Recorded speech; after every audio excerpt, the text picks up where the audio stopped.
Good morning student. आज हम Hindi subject की फर्स्ट पोएम सीखने वाले हैं। उसका नाम है हे मातृभूमि।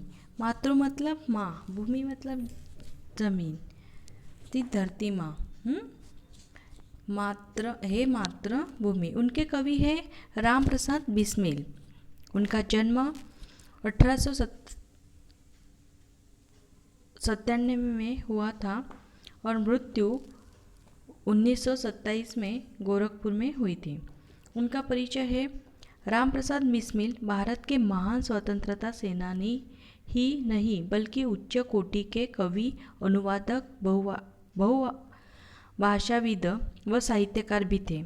अपने देश की आज़ादी के लिए अपने प्राणों की आहुति दे दी। सरफरोशी की तमन्ना आपकी प्रसिद्ध रचना है। बिस्मिल उपनाम के अतिरिक्त आप राम और अज्ञात के नाम से भी लेख व कविताएं लिखते थे। उनके प्रमुख कृतियां हैं मन की लहर, आत्मकथा आदि। पद संबंधी प्रस्तुत कविता में क्रांतिकारी एवं स्वतंत्रता सेनानी कवि राम प्रसाद बिस्मिल जी ने मातृभूमि के प्रति अपने प्रेम एवं भक्तिभाव को व्यक्त किया है। यहाँ आपने मातृभूमि की सेवा करने और देशहित में निछावर हो जाने की लालसा व्यक्त की है। तो फर्स्ट पंक्ति हम देखते हैं। हे मातृभूमि तेरे चरणों में शीश ननाऊं न वाऊं, मैं भक्ति भेंट अपनी तेरी शरण में लाऊं। प्रस्तुत पंक्ति में कवि अपना प्रेम व्यक्त करते हुए कहते हैं कि हे मातृभूमि, मैं तेरे चरणों में अपना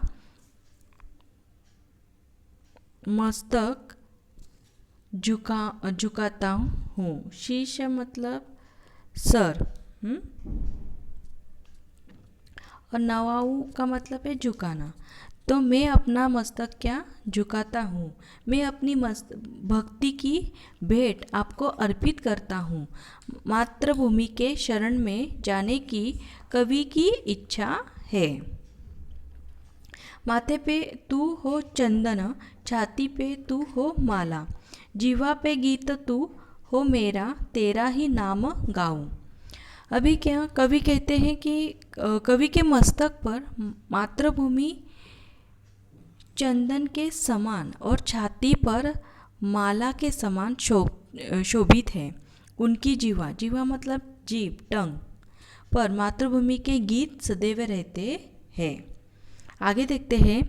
जिससे सपूत उपजे श्री राम कृष्ण जैसे, उस धूल को मैं तेरी निज शीश पे चढ़ाऊं। अभी कवि कहते हैं कि जिस भूमि पर श्री राम और श्री कृष्ण जैसे सुपुत्रों ने जन्म लिया है और उनके महान कार्यों से ये धरती पावन बनी है, इस धूल को मैं अपने सिर पर लगाना चाहता हूँ। माई समुद्र जिसकी पदरज को नित्य धोकर, करता प्रणाम तुझको मैं वे चरण दबाऊं।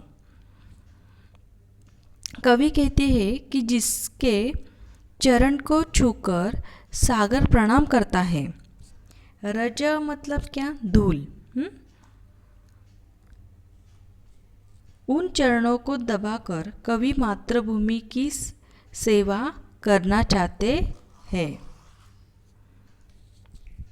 सेवा में तेरी माता मैं भेदभाव तज कर, वह पुण्य नाम तेरा प्रतिदिन सुनाऊं। कवि सारे भेदभाव मिटाकर मातृभूमि की सेवा करना चाहते हैं। कवि की जीवा मातृभूमि की पवित्र नाम,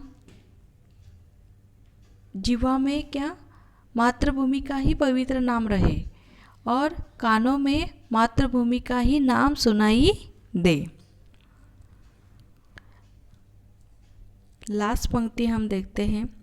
तेरे ही काम आऊं, तेरा ही मंत्र गाऊं, मन और देह तुम पर बलिदान में जाऊं। कवि का जीवन मातृभूमि के मातृभूमि के काम आए। उनकी यही लालसा है कि उनका तन मन क्या मातृभूमि पर न्यौछावर ही हो जाए, ऐसे उन्हें लगता है। इस कविता से हमें क्या सीख मिलती है? तो मातृभूमि स्वर्ग से भी क्या है, महान है। उसकी सेवा करना मनुष्य का कर्तव्य है। मातृभूमि के प्रति प्रत्येक व्यक्ति के मन में क्या प्रेम और भक्तिभाव होना चाहिए। मनुष्य का अपना सर्वस्व अर्पण कर अपने भूमि का क्या संरक्षण करना चाहिए। समझ में आया?